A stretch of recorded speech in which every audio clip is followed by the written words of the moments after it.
নমস্কাৰ বন্ধু বান্ধৱীসকল চেনেলৰ মজিয়ালৈ সকলোকে স্বাগতম জনাইছোঁ বন্ধু বান্ধৱীসকল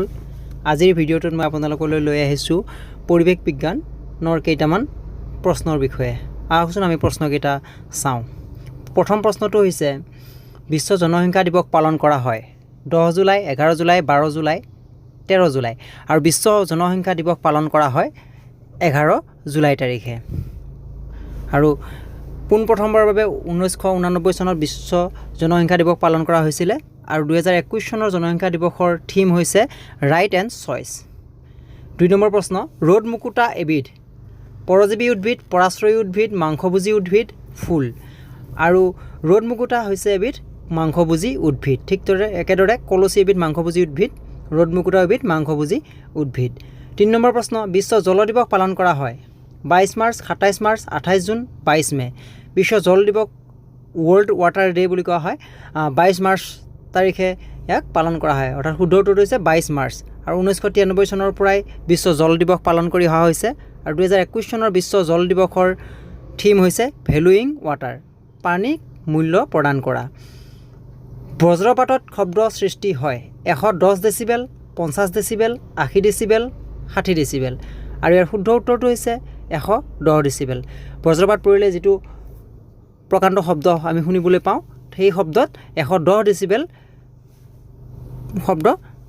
সৃষ্টি হয় ইয়াৰ পিছৰ প্ৰশ্ন আমি আগবাঢ়িছোঁ কাক ভাৰতৰ সেউজ বিপ্লৱৰ পিতৃ আখ্যা দিয়া হয় doctor MS Swaminathan doctor Ranganath স্বামী ডক্টৰ উইলিয়াম আৰু এটাও নহয় আৰু ইয়াৰ শুদ্ধ উত্তৰটো হৈছে ডক্টৰ MS স্বামীনাথন MS স্বামীনাথনক ভাৰতবৰ সেউজ বিপ্লৱৰ পিতৃ হিচাপে আখ্যা দিয়া হয় ইয়াৰ পিছৰ প্ৰশ্নটো আহিছোঁ বন্যপ্ৰাণী আইন প্ৰৱৰ্তন হয় 1972 চনত 1960 চনত 1952 চনত এটাও নহয় আৰু ইয়াৰ শুদ্ধ উত্তৰটো হৈছে 1972 চনত 1972 চনত ভাৰত চৰকাৰে বন্যপ্ৰাণী আইন প্ৰৱৰ্তন কৰিছিলে 7 নম্বৰ প্ৰশ্নলৈ আগবাঢ়িছোঁ কিমান চনত চিপকো আন্দোলন আৰম্ভ হৈছিল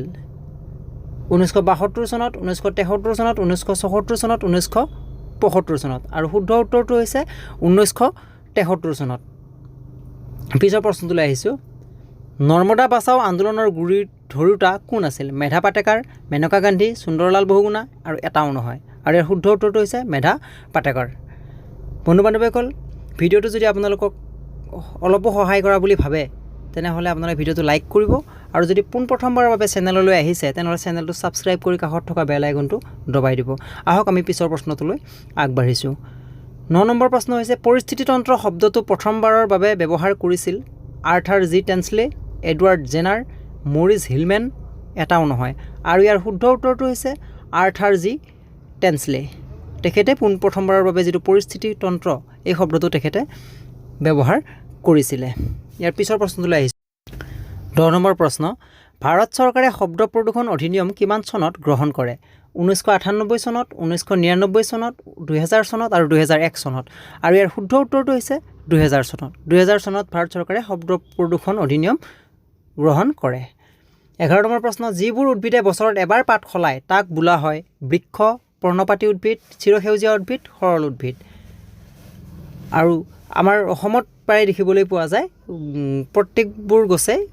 গছে কি কৰে বছৰত এবাৰকৈ পাত সলায় আৰু তেনেবোৰ উদ্ভিদক কোৱা হয় পৰ্ণপাতী উদ্ভিদ আমি পিছৰ প্ৰশ্নটোলৈ আহিছোঁ পৃথিৱীৰ দীৰ্ঘতম পৰ্বত শ্ৰেণী কোনটো হিমালয় এণ্ডিজ কিলিমাঞ্জাৰো ৰকি পৰ্বতমালা ইয়াত আপোনালোকক সোধা হৈছে দীৰ্ঘতম পৰ্বত শ্ৰেণী আৰু দীৰ্ঘতম পৰ্বত শ্ৰেণী হৈছে এণ্ডিজ পৰ্বতমালা পৃথিৱীৰ আটাইতকৈ দীৰ্ঘতম পৰ্বতমালা ভাৰতবৰ্ষৰ আটাইতকৈ ডাঙৰ নদী বান্ধ কোনটো তেহৰী বান্ধ নামনি সোৱণশিৰি বান্ধ ভাকৰা নাংগল বান্ধ এটাও নহয় আৰু ইয়াৰ শুদ্ধ উত্তৰটো হৈছে তেহৰী বান্ধ আৰু তেহৰী বান্ধ ভাগীৰথী নদীৰ ওপৰত বন্ধা হৈছে পিছৰ প্ৰশ্নটোলৈ আহিছোঁ তলৰ কোনবিধ গেছ আটাইতকৈ বিষাক্ত ছালফাৰ ডাই অক্সাইড কাৰ্বন মনক্সাইড আৰু হাইড্ৰজেন ছালফাইড শুদ্ধ উত্তৰটো হৈছে কাৰ্বন মনক্সাইড অন্তিমটো প্ৰশ্ন আমাৰ ভিডিঅ'ৰ প্ৰকৃতিৰ বৃক্ষ বুলি কাক জানো নদ নদী তৃণভূমি জলাভূমি মহাসাগৰ নদ নদী তৃণভূমি জলাভূমি মহাসাগৰ সকলো আমাৰ পৰিস্থিতিতন্ত্ৰৰ আমাৰ বিশেষকৈ প্ৰয়োজনীয় অংগ হয় আমাক সকলোবোৰ লাগিবই কিন্তু বৃক্ক বুলি ক'ব লাগিলে আমি বিশেষকৈ আমি জলাভূমিক ক'ব লাগিব প্ৰকৃতিৰ বৃক্ক বুলি ক'লে আমাৰ শুদ্ধ উত্তৰটো হ'বগৈ জলাভূমি বন্ধু বান্ধৱীসকল ভিডিঅ'টো ভাল পালে লাইক কৰিব আৰু চেনেলটো ছাবস্ক্ৰাইব কৰিব পুনৰবাৰ আপোনালোকক অনুৰোধ জনালোঁ ধন্যবাদ জয় অসম